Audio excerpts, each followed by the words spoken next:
Next we shall discuss about group 16 elements: oxygen, sulfur, selenium, tellurium, polonium and livermorium. Oxygen atomic number 8, its electronic configuration is 1s2, 2s2, 2p4. Sulfur atomic number 16, the electronic configuration can be written as 1s2, 2s2, 2p6, 3s2, 3p4. Let us now discuss about the occurrence of these elements. Oxygen is the most abundant element present on Earth. 46.6% of oxygen is present in Earth's crust, and in the atmosphere or air, oxygen is present to a volume of 21%. Sulfur exists as sulfates.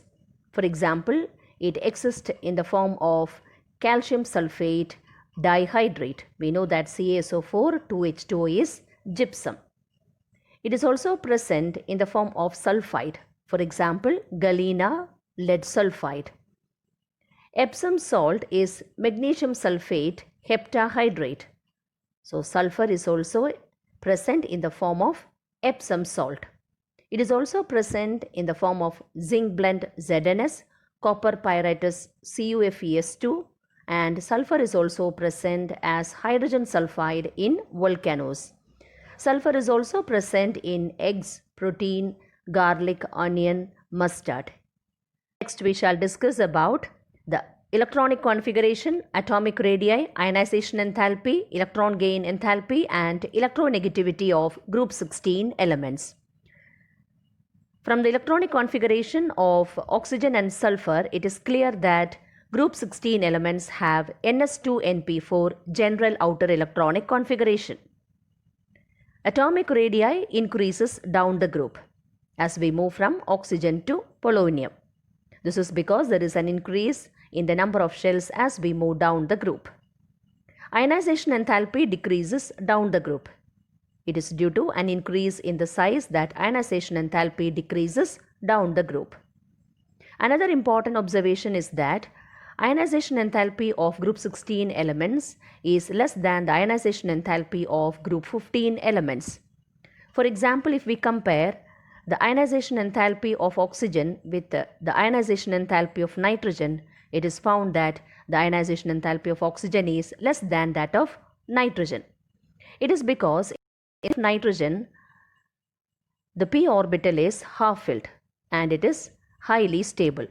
So it is because of the highly stable half-filled p orbital that nitrogen possesses, it has higher ionization enthalpy compared to oxygen.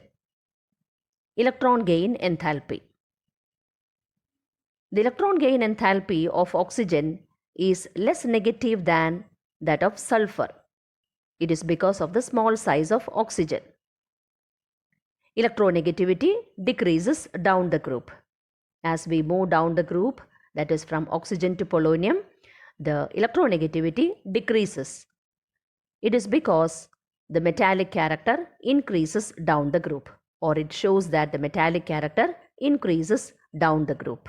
Oxygen and sulfur are non-metals. Selenium and tellurium are metalloids. Polonium is a metal and it is radioactive. Livermorium is a synthetic radioactive element. Oxygen exists as a diatomic molecule, that is O2, whereas sulfur exists as a polyatomic molecule S8.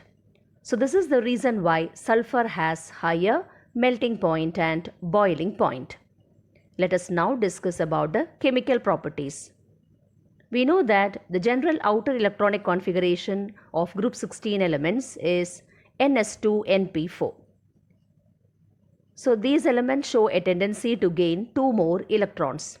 Hence they can exhibit an oxidation state of -2 in their compounds. The stability or the tendency to exhibit -2 oxidation state decreases down the group. These elements can also exhibit +6 as well as +4 oxidation state in their compounds. The tendency to exhibit +6 oxidation state decreases, whereas the tendency to exhibit +4 oxidation state increases. This is because of inert pair effect. Let us now discuss the anomalous behavior of oxygen. Oxygen differs from the rest of the elements. It is because of its small size, high electronegativity, absence of d orbitals, and oxygen can exhibit a maximum covalency of only 4. Now consider water and hydrogen sulfide. Out of these two compounds, water has a higher boiling point compared to hydrogen sulfide. This is because in water, the molecules are highly associated by hydrogen bonding. So in water, there is greater extent of hydrogen bonding.